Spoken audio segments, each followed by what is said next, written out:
Thank you, Kendall. Yeah, good morning, folks. If you're just logging in, make sure, as Blair suggested, that you drop your name and district organization in the chat box. We'll save the chat box today for attendance purposes, as well as record this session and post to our website and our training resource library, where you likely took the phase 1 training on the website. Got a few more folks I'm letting into the wait room. But Blair, I can keep an eye on the wait room because I know you're still looking for an additional panelist or two if you wanted to kick off and talk about Director Resource Notebook 2. Yes, that'd be great. Thank you, Kendall. First, again, I want to say welcome to everybody this morning. Thank you for joining us on this lovely Tuesday, and happy summer to everyone. Summer is officially here for us. It's warm and sunny, and we're enjoying it. So, thanks again for being here. We are going to have a wonderful session today. This is phase 2 of director orientation for new directors.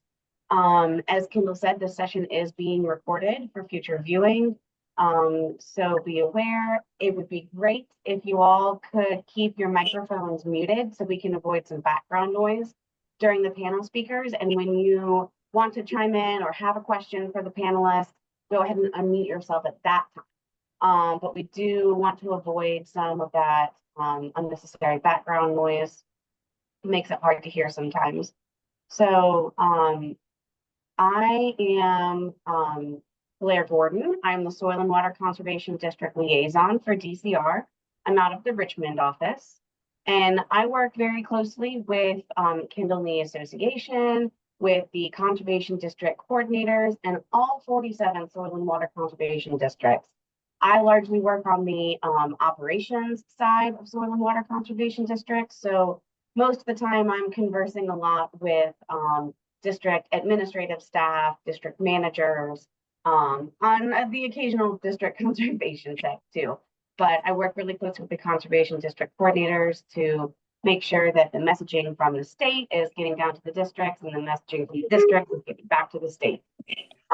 So your conservation district coordinators are a great resource for you and for us as well. So, and I know we have a number of conservation district coordinators on the call today, and I'm glad they could join us.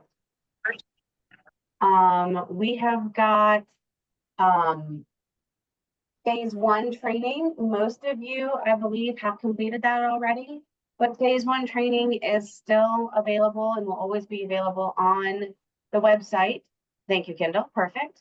Right there, it's referred to as a leadership training, the leadership course on their website.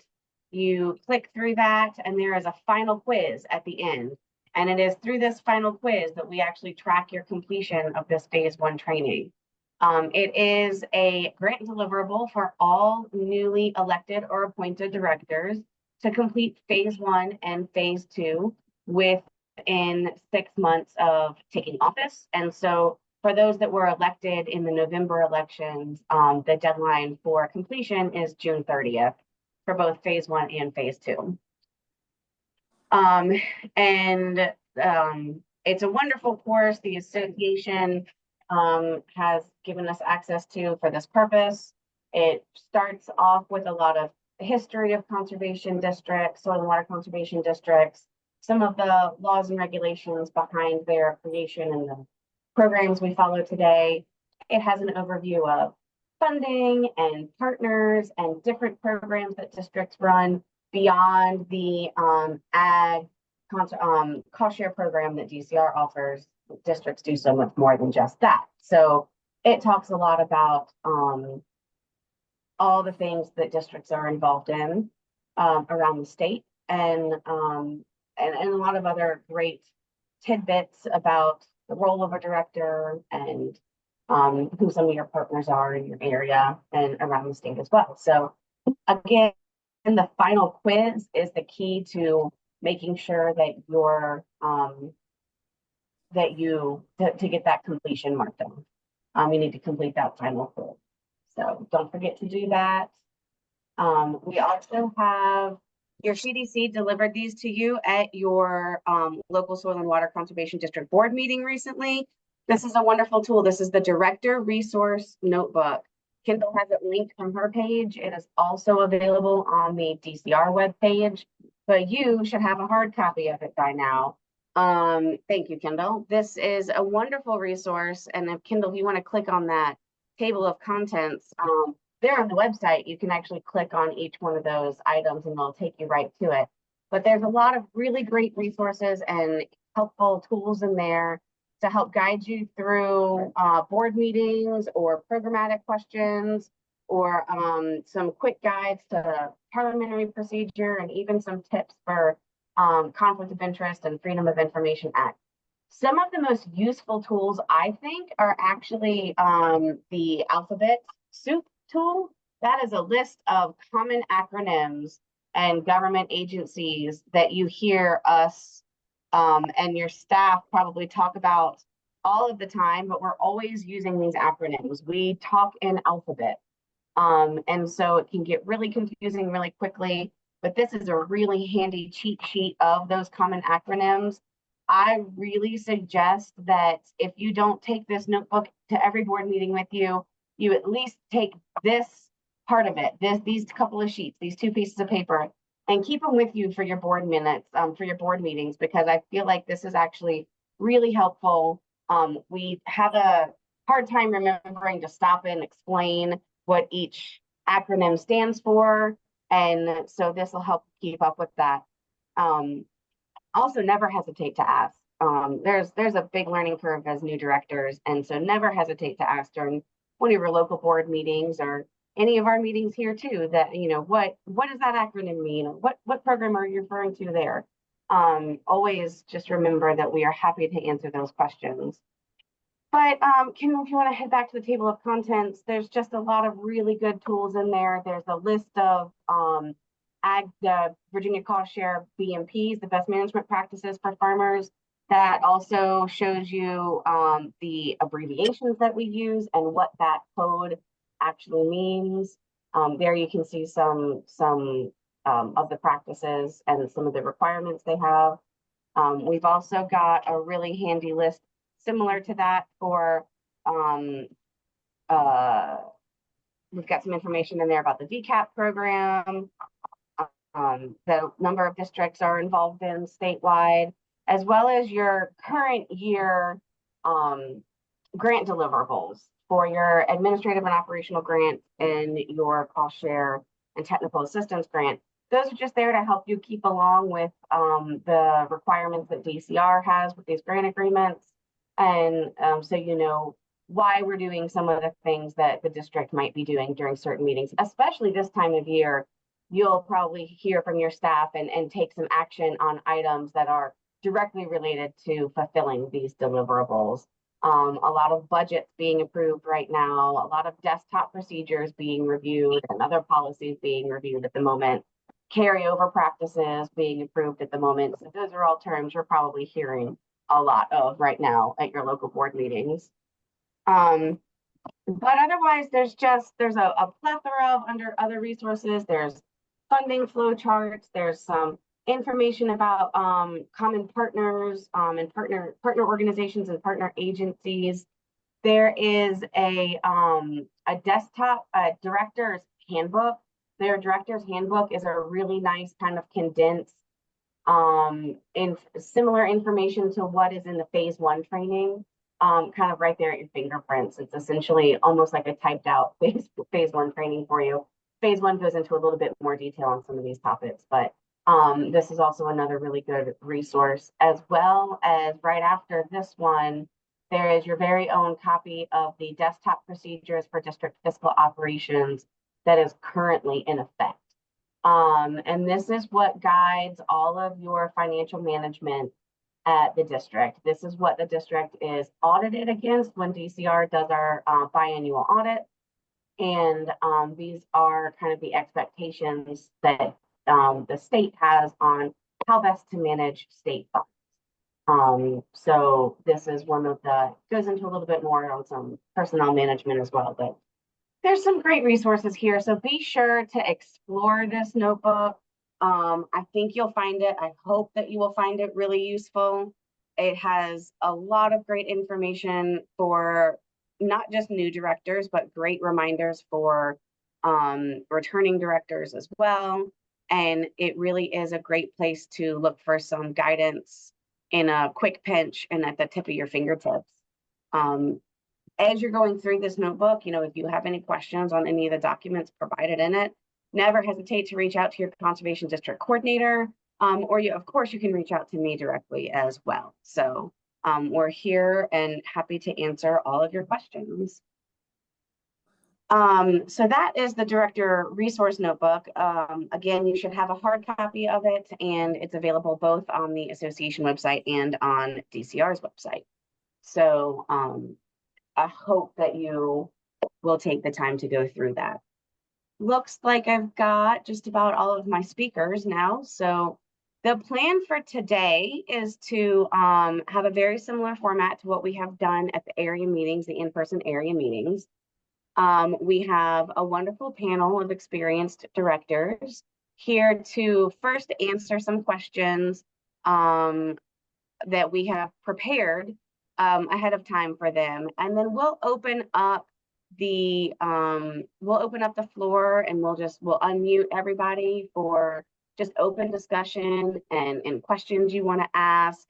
I want to make sure that this is a very open discussion and that everybody feels comfortable reaching out. If you are listening to the answer from a director for one of these questions and you want to have a follow-up question, don't wait till the end. Unmute yourself, chime in, don't hesitate. We want this to be a very open and kind of flowing conversation. Our goal today is that you leave this Zoom session with a little more information, hopefully some answers to your questions, but also feeling like maybe you've connected with our panel members and with myself to feel comfortable having someone to reach out to when you do have questions moving forward.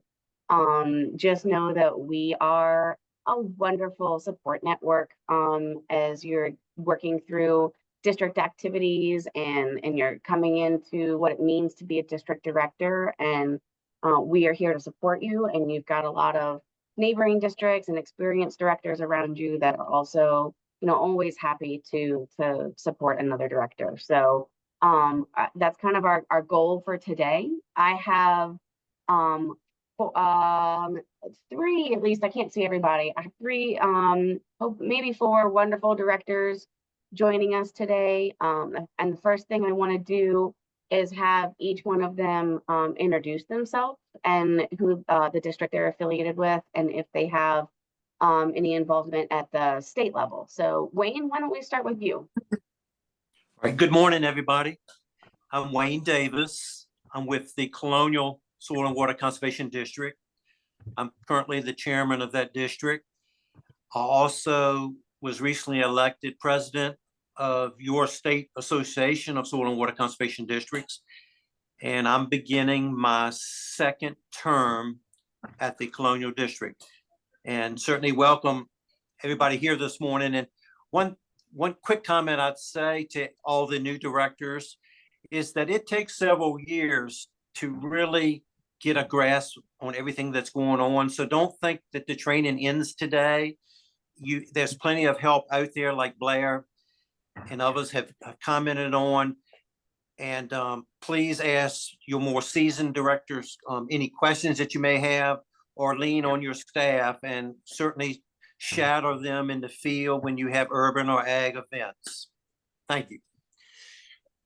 Thanks, Wayne. Stephen, how about you? I am director at Thomas Jefferson District.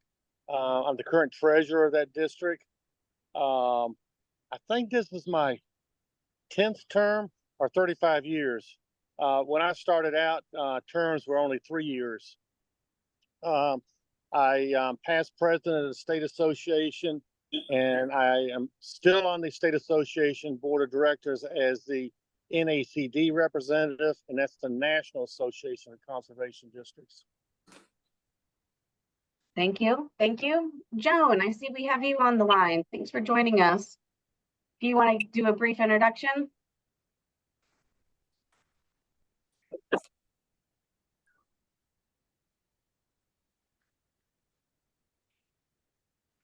Let's see. Oh, did we lose Joan? We might have lost Joan. She was here a minute ago. I know she's got some connection issues sometimes.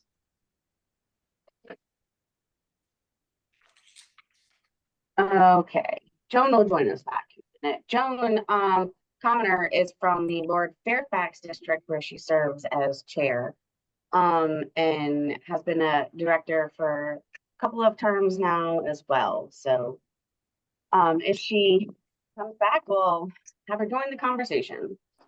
I know she lives, like many of us, in a not great connection area for internet, so hopefully she'll be able to join back in with us. Until then, we'll just keep everything moving.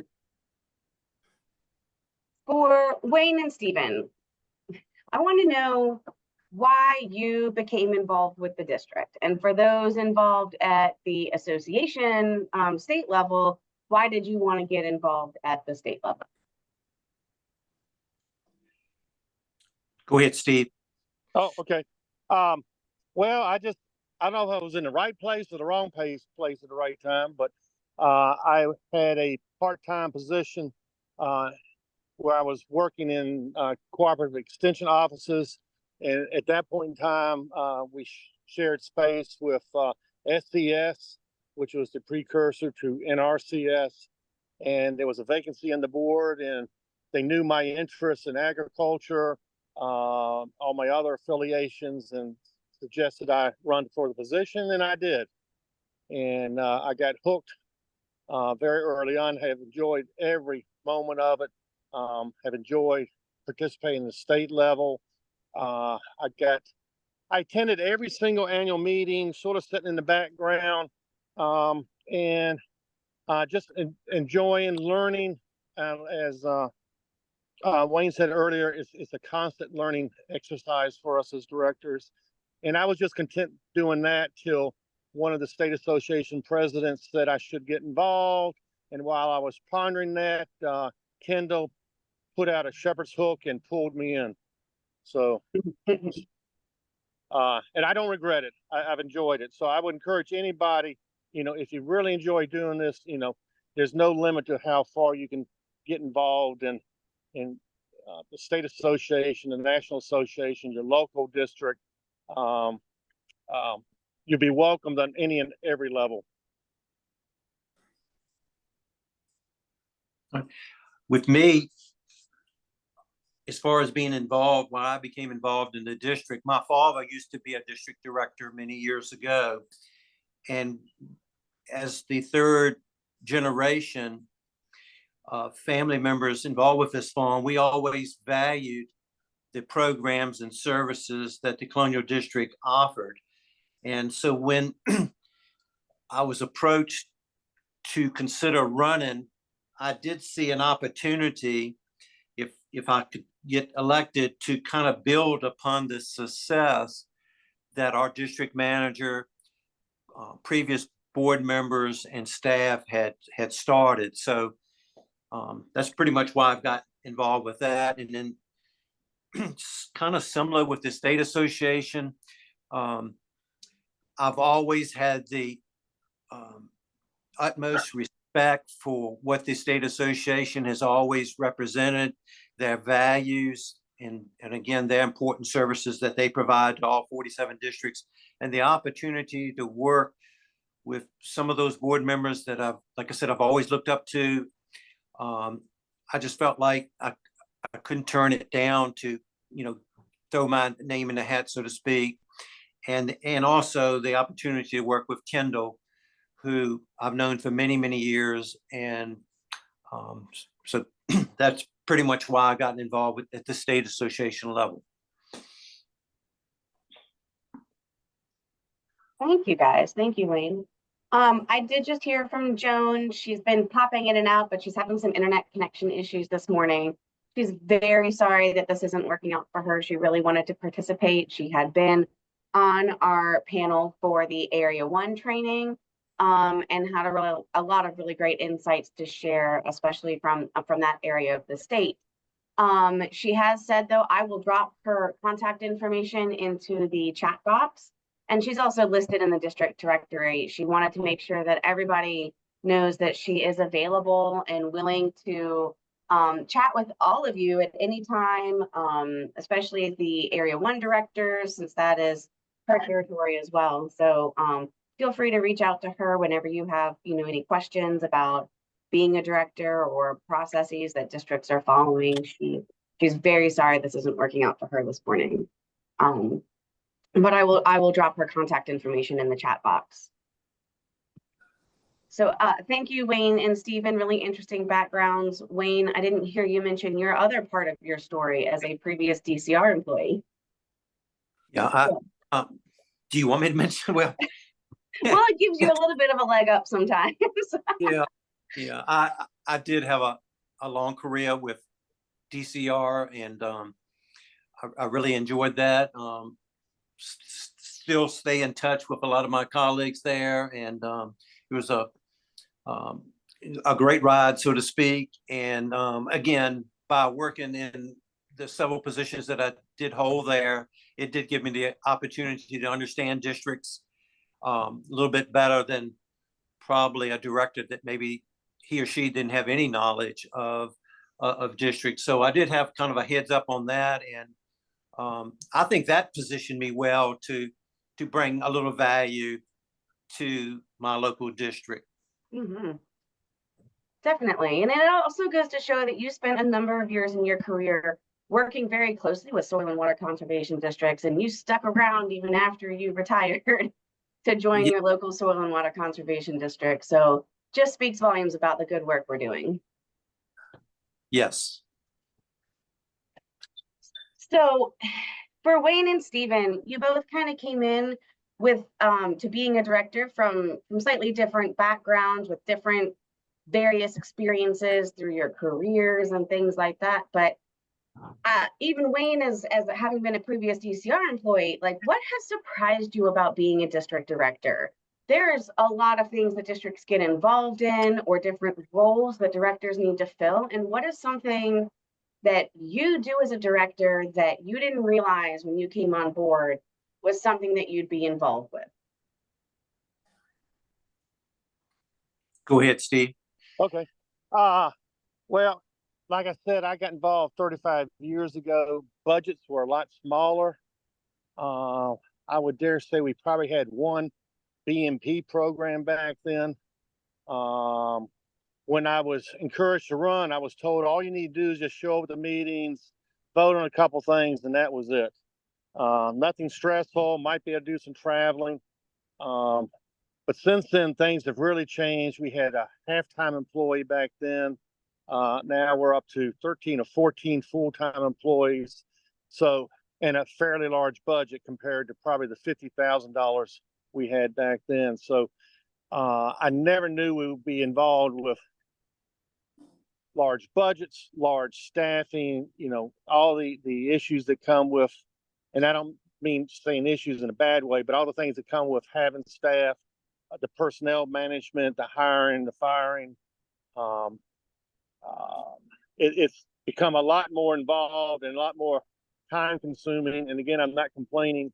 I've enjoyed every bit of it, but it's almost in a way, it could be considered a full-time job if you let it go that route. But just a lot more going on than I ever dreamed it would be. And then all the programs we're involved in, not only the agricultural BMP programs, but VCAP, the Envirothon, all the educational aspects that we do at our district.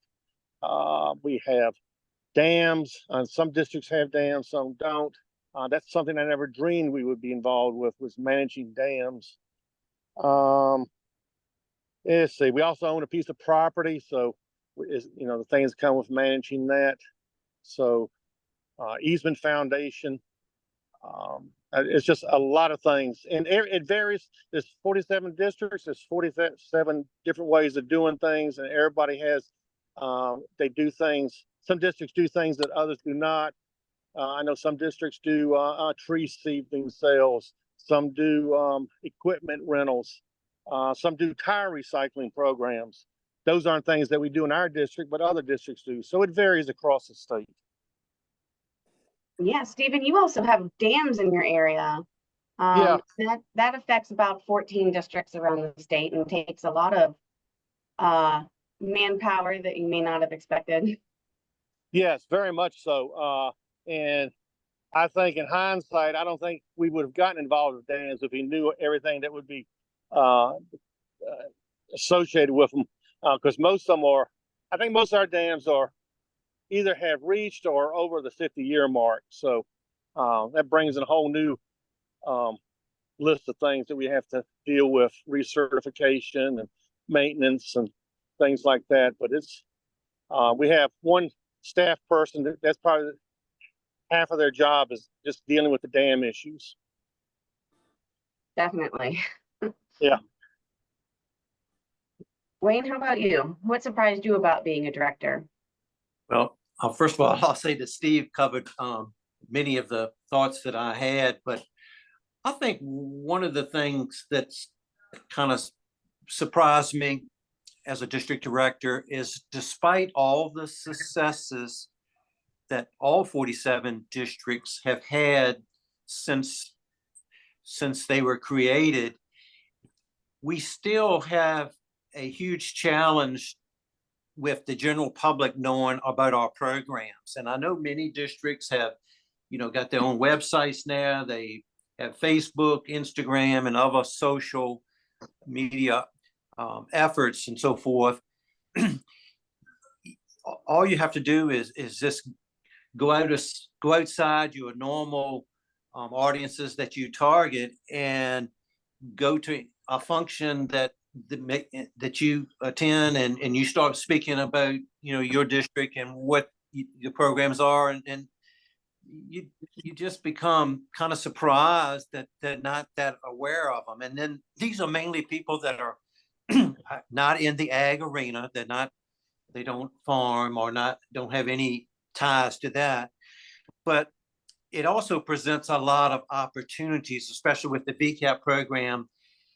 And lastly, I just think that is one of our biggest charges that we've got to do is continue to put out our programs out there to let not only local officials know, General Assembly members know, but the general public. So we do a great job of implementing these programs, but we need to improve a little bit more on marketing what our success stories are. Yeah, definitely. And I think the key to being that helpful kind of marketing tool for your district is to get to know the programs that your district is running, get to know your staff and what they're involved in, and essentially kind of even what their day-to-day is like a little bit, because the more you understand how the district is operating and the programs the district is running, the better you can advocate for it. The more knowledge you have, the better advocate you can be for the district and the programs it runs. And then that's where you can really feel comfortable starting to reach out and making some connections with partners or advisors or your local school systems. We actually have a question in the chat box that I will take a minute to address, and we'll invite Wayne and Stephen to kind of chime in. Michael Storrs has asked, he was placed on the education committee, and he's wondering how much autonomy does he have to attempt collaborations between the district and the local schools. And Michael, I think that's one area where really working closely and getting to know your staff and their existing time commitments and the programs that they currently offer, what can be offered in the schools, and helping to build those relationships with teachers, with school board members, with principals and things like that, really is a combination of you and your staff working closely together to help those really come together. What do you think, Wayne and Stephen? I agree with what you said, Blair. You hit it right on the head. I always remind directors or associate directors that when they go out they are representing their entire board, that make sure what what they're speaking about has the full endorsement and support from their local board. Mhm. Yeah, I agree with that. Wayne is dead on. I couldn't say that any better. And if you have a staff person who's designated as an education person, then you need to coordinate with that person on everything. Because whatever you do out in the public, you're representing the district, and you need to make sure you have the district behind you 100% in everything you're doing or saying. Absolutely, absolutely. So, Michael, I hope that helps you out, and of course, reach out to any of us if you have any further questions on that. But I think that applies to every committee and every involvement as a director and every outreach that you're doing as a director. Just coordinating with your staff and really getting to know the district and what they're capable of, what they're offering currently, really helps you be that better advocate and that better partnership collaborator when you have a lot of understanding of what's going on and where you can help grow. So both of you gentlemen have been involved with districts and working with your current district for several years now. And we've kind of hit this a little bit already in some of your answers about what surprised you about being a district director and things that you're kind of involved in. But what are some of those really critical responsibilities for a director for these new folks to be aware of that they're kind of getting themselves into? We've got some big hitter critical responsibilities out there. So what do you think are some top ones? I'll start off. I think the number one responsibility is that the directors are the custodian of public funds, whether that be local, state, grant funds, monies coming in from drill programs or, equipment rental programs, tree seedling sales, whatever. If a district, is audited, when they're audited, if there are problems, the problems come back to that local board. It's up to that board of directors and the district manager, if they have a district manager, and to work through that process. But that's such an important task that you got to make sure you have everything in place to ensure that, as Blair mentioned earlier, that you're meeting all the deliverables, like with DCR, both on VAX and both with operational funds, and then with the VCAP funds, and like I said, local funds. You just got to take that very seriously, and ask the good questions to make sure that you're dotting the I's and crossing the T's. I think secondly, it's a close second, is making sure you're providing your district staff with everything they need to succeed. Taking management of your staff is paramount, and you really got to put things in place, not only to hire good staff, but to retain valuable staff. And so constantly be working closely with them to see what their needs are. I'd say third would be your legislative efforts, both with your local officials, board of supervisors or city council. And then from time to time, you're asked from the state association to help us, to advance some legislation, get to know your legislators that within your district boundaries is so important. Things just don't happen. We've got a lot of competition for these funds, and you have to, again, continually to keep these programs on the radar of these important officials. And I'll close by saying, I'll go back to the deliverables that Blair had mentioned early on. You really got to read through these deliverables, because I think y'all can see that these are even being ratcheted up as we move forward, and you've got to really get involved, understand them. I always like to work through these deliverables, through a committee first, and then, then bring a recommendation from that committee to your board. But again, I think the take home message is make sure you understand them, if you're going to receive X amount of dollars from one of your partners, you understand what their obligations are. Mhm. That's it. That's a pretty good start list. That's a pretty good one. Steven, you want to add to that list? I don't think I can add to that. I think Wayne did an excellent job, especially in his ranking. I mean, I'd echo everything he said. Yeah, I think you guys really hit the nail on the head there that, both something that kind of surprises you being a district director and something that's critical responsibility is that HR component of being a director and being a manager of staff kind of as a board, and as you get involved potentially at the personnel committee level and things like that. There really is kind of, I think,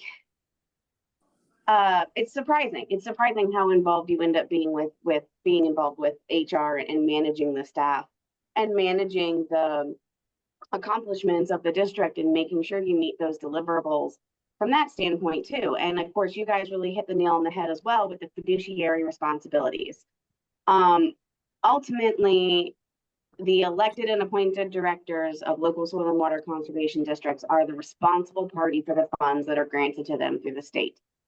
And ultimately, you are the boss of your staff. And so there's a lot of responsibilities that go behind that. And when something goes really well, that reflects well on the board. When something goes not so well, they look to the board for, the responsibility of that concern or that issue happening and how we're going to get that corrected.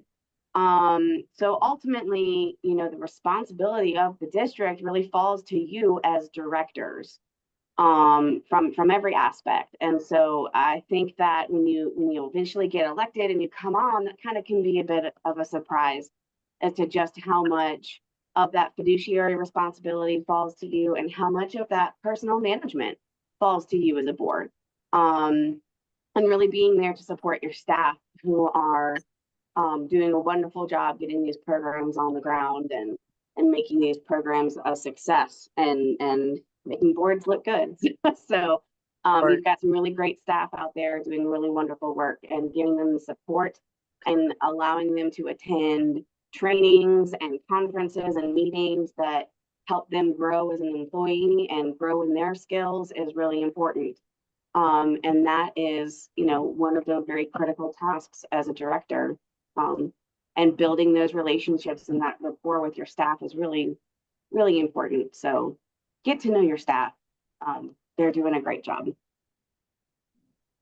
And that kind of leads in, like all of those responsibilities, there's bound to be some challenges, right?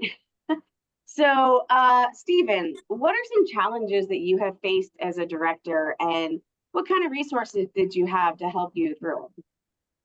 Oh, with as many things as my district does, we've had lots and lots of challenges over the years. Some of them legal, some of them personnel oriented. One that I would say one of your best resources, the number one resource you have is your district staff. If you have any questions, start with them.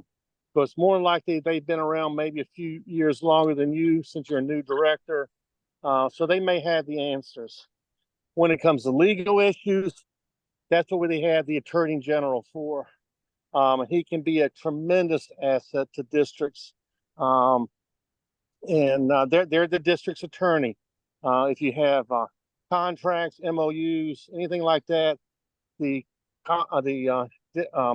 Attorney General's office is the place to go to get review of those. And that is something you really should have done. Have all your legal documents, or at least the ones that are new or you're not familiar with, have them reviewed by the Attorney General's office.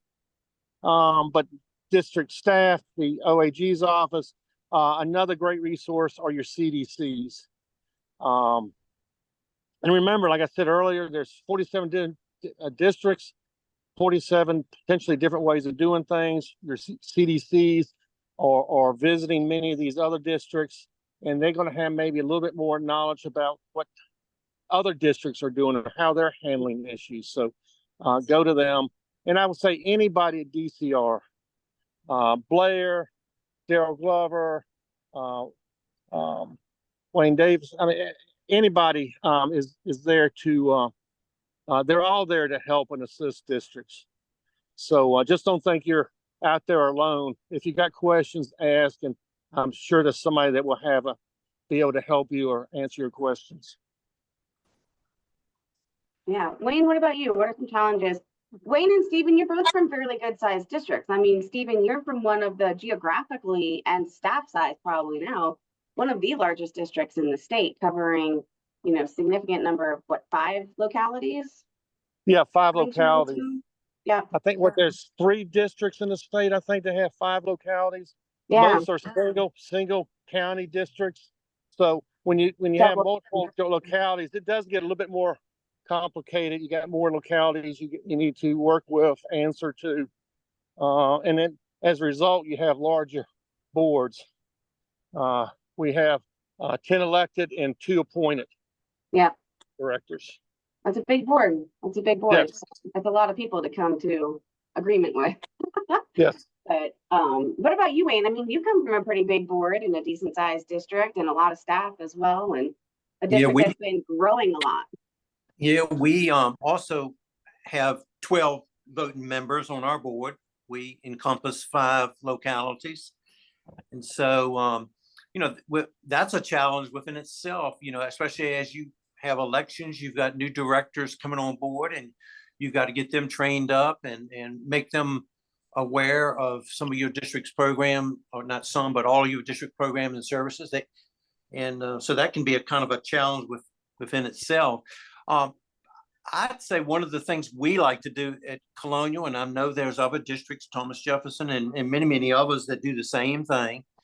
We like to pursue grants, whether they be small grants or large grants. So we like to say we like to think outside the box. We know we've got, certain deliverables we've got to meet, like I said, within DCR and working with our localities and other partners. But we also really like working on these grants. It has an opportunity to bring in some additional funding, and we kind of are moving in a direction where we want to kind of be that trusted agent for producers, so they know who to turn to for whatever information they may need to ensure that their operation is a success. So one of the challenges with that is, as chairman and one of 12 members, we've got to make sure that we have things in place is while we seek these grants, and then when we're successful in obtaining them, we got to make sure that the other important programs are being done as well. And one of the things that we have done early on is we have engaged the private sector with HR related, I'll say issues or needs. So we have found that to be very successful. All HR consultants, brings something a little bit different to the table. And but as districts update their board policies and everything that's related to that, I've often said you're kind of out there on an island. So you've got to decide how you're going to achieve this to make sure you're doing everything according to the law. So with that, we budget every year, X amount of dollars to help pay for these consultants. I would say it's been some of our best money spent. And as a director, and especially a new director coming on board, I hope I'm representing them right. I don't think they really signed up for, coming on board with all this, wanting to develop HR policy. I think a lot of them come on board to trying to get conservation on the ground. So with that, all of it's important. So you got to find ways that you can do things to ensure that you're taking care of your important HR responsibilities. Yeah, and Wayne, you actually hit something really interesting talking about all the grants that Colonial pursues and the different types of programs, you offer not only to producers, but in your community. And you had hit this earlier too, kind of listing out, and Stephen as well, some of the different programs that districts offer, like tire recycling, various education programs, Envirothon. Colonial and over the years and some other districts have gotten involved in some other conservation practices or rain barrel programs and VCAP and other urban based conservation programs. And there's a lot of opportunities to make those partnerships and to develop those grants and apply for those grants and grow your staff that way. But also it puts the district out into the community more as well, and out, you said making yourself a really great resource for producers to have their operations be successful. But a number of districts are facing some other challenges with a more urbanizing area and continuing to offer programs that meet the needs of their communities. And they're finding grants and other partnerships and other programs that kind of help fit that need a little bit more as well. And that can be challenging as you're facing changes as a district, and as you're facing some of these almost kind of like growing pains as a district sometimes too. And that comes with additional HR responsibilities that, of course, we're not all equipped to deal with. So finding that HR consultant is sometimes really helpful. And sometimes when you have funding from one of your local governments, from one of your local localities, you can actually, potentially look to some HR representatives from your local government sector to help answer some HR questions as well. And we do our best, and the association offers a number of trainings throughout the year, kind of surrounding some HR topics and various other kind of administrative based topics that we try to provide for directors and for district staff to help guide you through some of these challenges. And we look for trends around the state to help decide what some of these training topics are. But we've got a number of, Kendall, you have a number of trainings coming up in June and July on some HR topics, like the update to the Department of Labor thresholds for exemptions, for overtime for staff, as well as some changes to the Virginia retirement system program that many districts are involved in. So there are some training opportunities and phone calls that districts and directors can join in on to learn a little bit more about it all. And Kendall shoots those out all district. An all district email went out last week with a number of those listed. So always keep your inbox checked for those all district emails, because more often than not, there's a lot of resources listed there and upcoming trainings that are useful and kind of show a trend of what's happening in districts statewide too. So it's another really great resource that you have to help you through some of these challenges.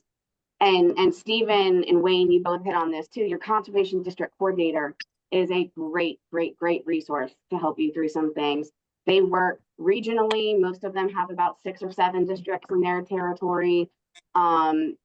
Those districts tend to have a few similarities, just because they're regionally similar.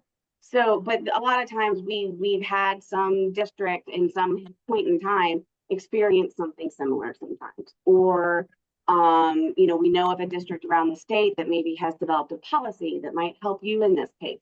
So the conservation district coordinators and DCR can be a really great resource for, have we ever seen anything like this before? How did they handle it? What's happening in other places?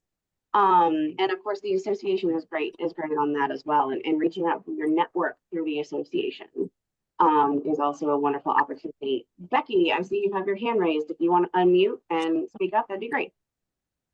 Hi, thanks, Blair. Good to be with everybody. Do you all, those who are experienced directors, or even those who are new but are having positive experiences, have any type of guidance around, I'm going to use the word requirements, but it doesn't feel perfect here, of associate directors?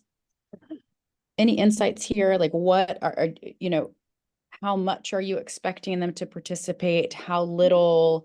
How often would you like to see them? Do you never need to see them? I mean, what are some of the requirements you all have in place for those folks? Thanks. Becky, I'll start off. We require our associate directors pretty much to have the same time requirements as a director. Good example is they shall attend at least 75% of committee meetings and board meetings. We write the term for associate directors for 1 year. And the rationale behind that is to give either party an opportunity, if it's not a good fit or whatever, that, that we can move on to, to another director. So we try to target our needs based on where we have weaknesses. Blair gave an example, or several of us did, about HR. I'd encourage directors, if you had an HR need, if you were having trouble getting the private sector engaged, you might want to try to identify somebody from a locality that works in HR to come on as an associate director. It might be a tall task, but whether you have a need in the education arena, somebody that had an in with school systems, try to target those individuals. An accountant that maybe could help you with some of your accounting issues that maybe your district has faced. So I think you got to give a lot of thought to who you bring on, but making sure that they fill in a need and that they're clearly aware of what they're getting into up front. Thanks, Wayne. Super helpful.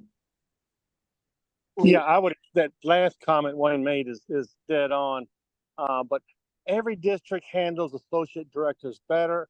I like the way Wayne's district handles sort of the term of them, that they sort of review them yearly. My district does not, and I wish we did. Some districts vote on them, for a 4-year term. Just varies. And sometimes you get associate directors that, you appoint them and they never show up, and there's no way to get rid of them really, or take them off the roll. So sort of having a term limit, so to speak, is great. But where they come from varies greatly too. Sometimes we have made people who ran for election but did not win a slot, offered them an associate position. Stop. Oh, sorry. Was I not muted then? You're not muted. I'm so sorry. Stop, Okay. stop. I was listening to you, Stephen. My horse is currently pawing at a turtle, and the poor turtle has retreated into its shell, and I'm trying to yell out stop as though this baby horse is going to pay any attention to me. He won't. Do you know? Anyway, I'm sorry. Thank you very much. That was really useful. I think that's one of the struggles that I'm experiencing is even if there are expectations, they're not upheld, and so you've got people that don't come and don't show up, and maybe they do have topical expertise, but it hardly matters if they're not participatory. Right. I don't really care if you've got expertise if you're not showing up and participating.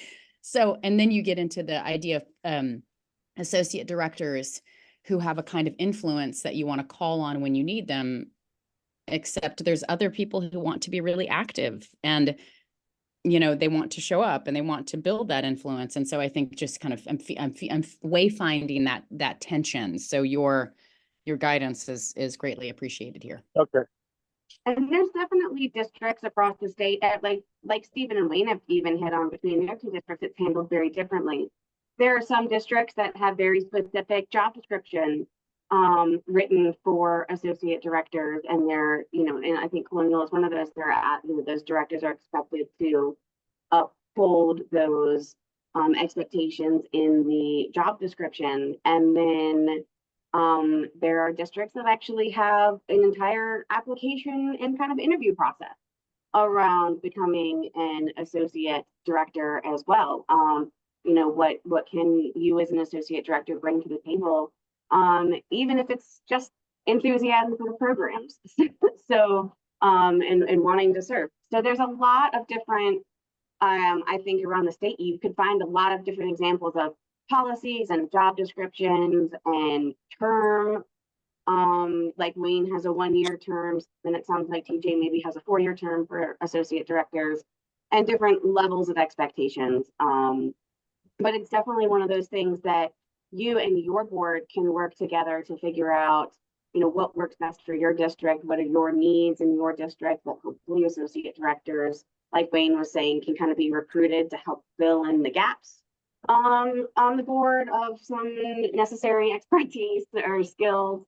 So I think it really is an opportunity for you coming on now to open up that conversation and start having that conversation with your other board members too, and your staff, of course, as well. So yeah, I think that's a really great question, because associate directors can play a really pivotal role in the district. And of course, they are sit on your committees and are voting members at the committee level as well. So they can really be quite influential. And it should be appointed with great consideration. So Yes. Thanks, y'all.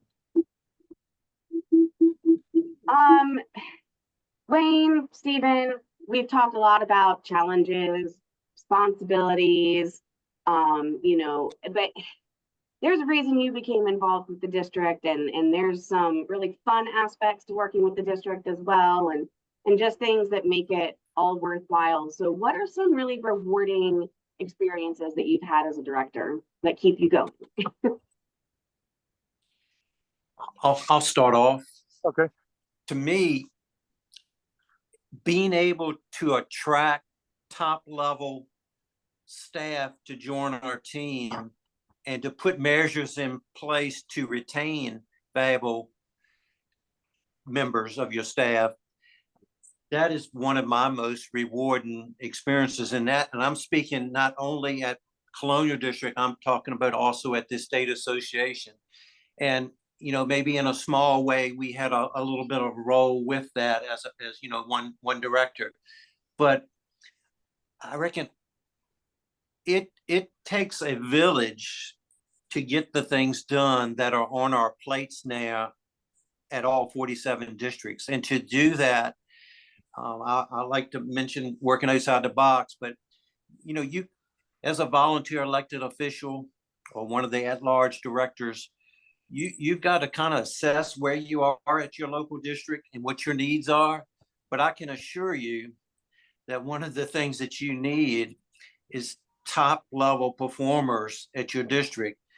And we at our district, all 12 members, we take a lot of pride in to positioning our district to be an attractive place for employees to come to work for. And you don't do that overnight.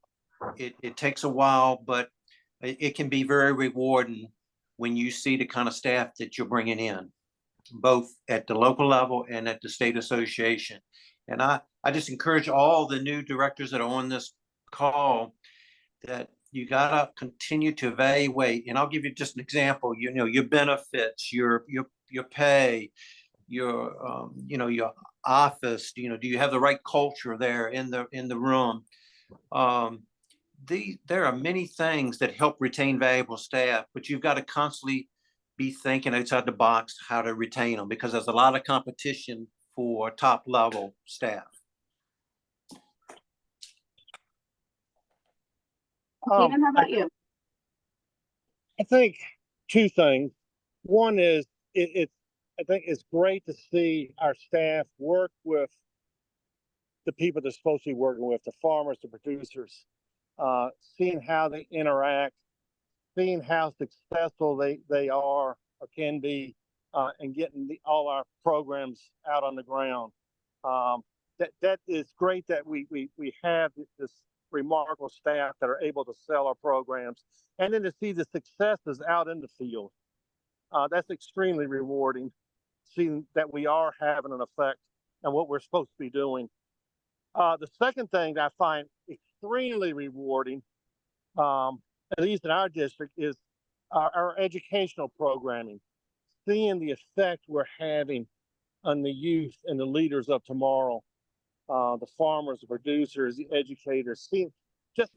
It's just so rewarding, especially being involved in the Envirothon competition, seeing how we've encouraged these young people to get involved in that and to see how that has spilled over into other things.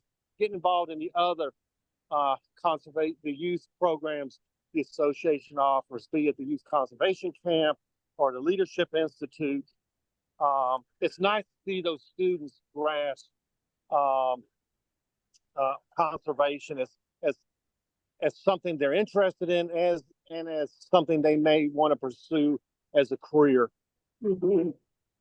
Yeah, Stephen, I love that you mentioned those education programs, because even as a DCR staffer, I am often, asked to serve on a judging panel or as a youth conservation camp counselor and things like that. And those kids are incredible, and the things that they come up with and the solutions that they come up with, they are so smart, and we really have a lot to learn from the next generation. So I can't encourage directors enough to get involved in your local Envirothon, in your area and state level Envirothons when you have the opportunity, to encourage kids to join the Leadership Institute afterwards and Youth Conservation Camp. And what's really cool is I think now we even have a couple of district staffers who were involved in Envirothon or Youth Conservation Camp back in the day that are now employed at Soil and Water Conservation District. Yeah. And that's really cool to see that come kind of full circle. And but yeah, those are really some great education programs, and I just absolutely love going to the Envirothons and hearing what those kids come up with, and interacting with them, and kind of even showing them to some degree the multitude of careers that can happen through these fields. And it's really, that actually honestly is really rewarding. Yes. It makes everybody feel good. So Kendall, you wanted to chime in? I actually want to take a moment all the time and see if Stephen and Wayne can help answer Kate's question in the chat of wanting some tips for interaction with local to show the value of what districts do for the county outside of implementing cost share programs.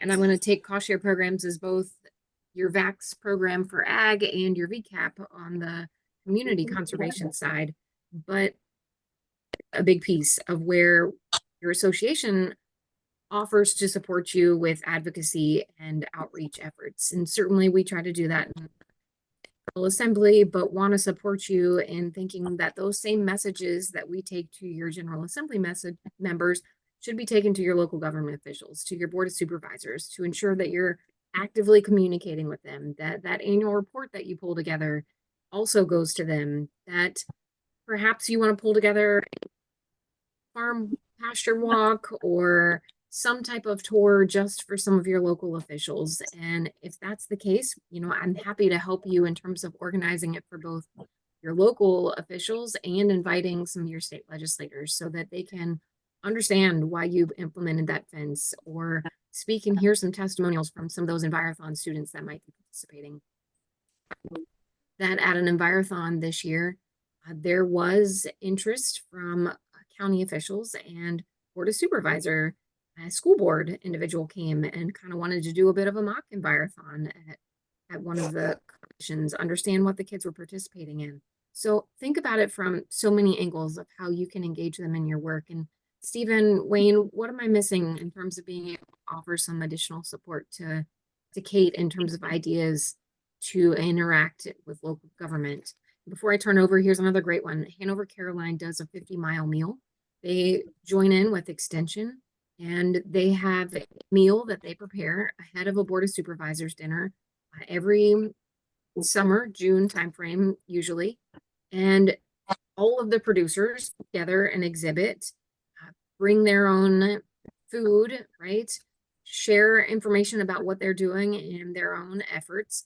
And then the board of supervisors enjoys a meal together where everything was prepared by those producers within 50 miles. And it's anywhere from appetizers to dessert. It's a really neat way to bring testimonial while also incorporating partnerships and the district and extension work too. So think outside the box. Wayne, Stephen, where am I missing that we can offer some support here? I'd like to know, do you have to be a member of that district to participate? Yeah, right. No, I'm happy to share more information about the 50-mile meal. I think it is a great outreach. You're right. Probably could be a really great marketing event for them too, in terms of selling tickets, because it is delicious. I think the only thing I'd add, Kendall, you did a great job of the tips that you provided, is we got to remember that in many of these counties and cities that they have a lot of new members coming on board. So those new members, most of them are not aware of the district's program and services. So you've got to kind of take that extra effort to reach out to them. Like Kendall said, invite them to you having a VCAP tour or an ag tour. She mentioned annual reports. Always put information out there and target it to these new members, as well as the seasoned Board of Supervisors, City Council members, because again, there's a lot of competitions for funds, again, at the local level as well as the state. But the more you can describe and depict your successes of what you've got going on, the better it is. And I know historically, one of the things that has worked well with us, we haven't had it, we didn't have one last year, but an annual awards banquet where we do get pretty good participation from our localities, and making sure that you have the, whether it be PowerPoint or other ways to depict what you got done throughout the year that in their locality goes a long way to continue to build those relationships. And Wayne, kind of building on that, I think it's really important to have those constant outreach opportunities, the awards banquet, inviting them to one of your board meetings, perhaps, but also going to some of their Board of Supervisors meetings. Those are public meetings. Calling up your Board of Supervisors representative and kind of introducing yourself and just making that connection and letting them know you're here, you're part of this Soil and Water Conservation District. If you have any questions, you know, they now have a connection and a face to make with that district. Don't be the district that they only hear from at budget request time. Right. There's lots of different opportunities to reach out and just to make yourself kind of known and to remind them who you guys are and what you're doing. Another really good way to do that is with your annual report, making sure that your annual report, which is a grant deliverable from DCR, but can also, when used correctly, be a really great marketing tool out to your partners and in your community to show, you know, make sure your every Board of Supervisors member, every locality budget manager and county manager, you know, gets a copy of that annual report that really highlights all the good work the district has been doing throughout the year. Through all the programs. And that is something that there's a lot of really great samples of annual reports from around the state. And we've done, through the association, has done some trainings over the years on creating strong annual reports and strong kind of some newsletters and things like that, are some things that districts send out as well, making sure your Board of Supervisors are on those mailing lists. So they constantly kind of have a little reminder that the district is here and they're out doing great stuff in our community. So I think making that connection is important, and keeping that connection going throughout the year is important. Kate, I hope we've given you a few ideas. I know it almost always boils down to just building that relationship with them. We've talked about inviting them to you, meeting them where they are, right? Some unique events like the 50-mile meal or mock envirothon, while still ensuring they're aware of the economic impact that you have in their community too. They're locally elected officials just like you. So how can you actually partner? Loved that my Board of Supervisor actually did a town hall at a library just to come hear some updates about what's happening, and included a Soil and Water Director in a recent town hall they did, just engaged and talked about what was going on at the district and knew they were heading into spring, and could talk about also VCAP and rain gardens and all types of other programs that might be of interest on folks' minds. So run with any of them, and certainly happy to support you, but the ideas are limitless, most definitely. Yeah. Good question. Good question. It was a good discussion starter. Wayne and Stephen, you know, as we're moving into, we're getting some more, you know, we got a couple questions through here. We've addressed those at the moment, but what is some general advice you can offer to new directors? I mean, I think we've touched on some here and there, but any other general advice you'd like to offer to these new folks? I would say if you don't understand something, if you're not clear, ask a question. There are no stupid questions, other than those that are not asked. Especially at this point, you got a tremendous learning curve ahead of you. Do not be afraid or hesitant to ask a question so you fully understand. I know there's a lot of, it can get rather complicated, all the acronyms, all the different players involved, but you won't know until you ask. So that would be my best advice. I would add for director, he or she, to get the full effect and the rewards of being a director, you need to be engaged, you need to be committed. And what a good example of that is, if you're on a committee or several committees with your local district, attendance is paramount. Many times your attendance constitutes a quorum, and you need to take that seriously. And also, I like to see directors, I think you can accelerate your training and learning more about your role as a director and seeing the bigger picture when you participate in association area meetings, the annual meeting that's coming up in December at Hotel Roanoke.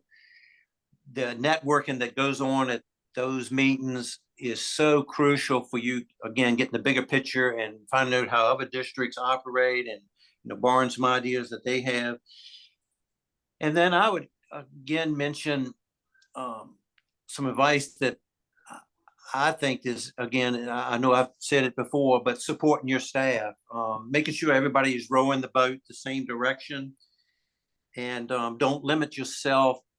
Always be thinking outside the box, and working closely with your district manager and staff to meet common goals and objectives, and along the way have some fun. Yeah. I think sometimes we get in such a rush, and we all are busy people, and but you need to have fun. Yeah, I thanks, agree Wayne. with that, Wayne. I agree with that. I would also say, and we've touched on this a little bit, is and not just supporting your staff, but getting to know your staff as well. You're new to the board, and maybe you're on the ag committee and you're approving cost share practices. Set up a day to go out with one of your conservation technicians and see some of these practices in the field. Especially if you're not familiar with them. If you have a VCAP practice going on, go out and see what it's like to do a VCAP site visit. Join your staff when it at a time that works for both of them and for you. Join your staff and spend the day with them and learn about what they're doing in their job on a regular basis. And I think that really just helps connect with the staff so that you understand how to better support them, but also gives you a great understanding of the programs, because ultimately your staff are your greatest resource of what's going on in the district, and a lot of times what's going on in the community as well, because they're out and they're in it all the time. So really getting to know them and being able to support them and the programs they're working through that's, I think, a really great opportunity for you as a director too. We'll open the floor to questions. I know we've taken a few from the chat box, so feel free to unmute and ask questions. Drop some questions in the chat box if you have any, and we'll stay on as long as it takes. So we open the floor.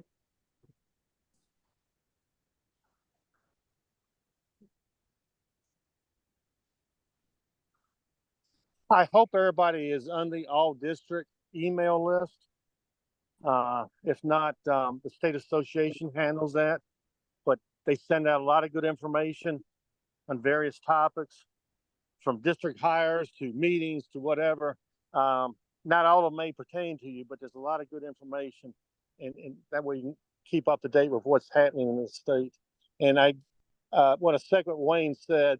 Attendance at a state annual meeting, state association annual meeting, while it's not necessarily required, it would be very beneficial for you to attend. a lot goes on at those meetings, and you can really learn a lot just from the networking with other districts, other directors across the state. It can be a real eye opener.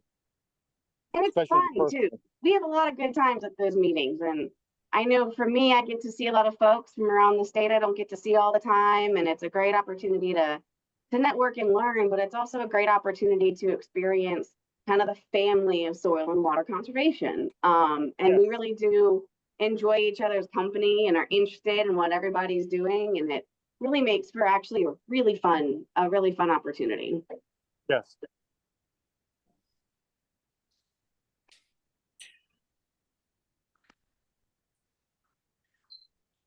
Well, if there aren't a lot of questions right now, I hope that you feel comfortable reaching out to Wayne, reaching out to Stephen, your conservation district coordinator, myself, Kendall. You know, we have a huge network of folks around to support you and help districts be successful. So please never hesitate to reach out to anybody. If you go home and think about some things we talked about today and you come up with some more questions, don't hesitate to ask. I know we've said that multiple times, but we really do mean it. There's a lot of great work going on around the state. We have a really unique system of soil and water conservation districts. We have a really unique system of through the state association being as strong as they are. And even at DCR, we have such a strong cost share program and admin and ops support for the districts that we provide. Really, everybody just wants to see success, and we're all here to help. So never hesitate to reach out to any of us. If you have questions, as we go along throughout the years. Kendall, do you want to add anything? Blair, I think you've really summarized it well, as have our leadership team who served on your panel. Is your staff and your partners, your leadership team. Wayne and Stephen serve as your association president and your representative to our national. And so ensure you're engaging with your area chair through the association's leadership team or any of our executive board or our staff. And we're here to help and support you. And we like to think of ourselves as an extension of your local district office. So I think that's been reiterated really hard. This will be recorded and will be posted on our website. So if you have questions, right, you can access it and share with those in your district also. Thanks, Blair. Thank you, Kendall. Thanks for hosting us today. Really appreciate the use of your Zoom. So, but I can't thank Wayne and Stephen enough. They've been with me through a few of these panels now. Stephen took the great state tour and Wayne joined us for a few of those as well. So really appreciate them coming on again and making some good points for all new directors and for returning directors too. And this has been a nice discussion today. So really appreciate everybody's involvement and joining us and taking time out of this wonderful Tuesday morning. So with that, I won't keep you guys any longer. We're kind of almost at the 1.5 hour mark. So it's been a great morning. Again, never hesitate to reach out to any of us. We're all here to help support you and the districts. So thank you so much. And good luck out there. Everyone's doing such a great job. We really appreciate it. So go enjoy the district work, and we will hopefully see you at annual meeting in December and on some of these virtual trainings and in-person meetings between now and then. So thank you guys very much. Enjoy the rest of your day.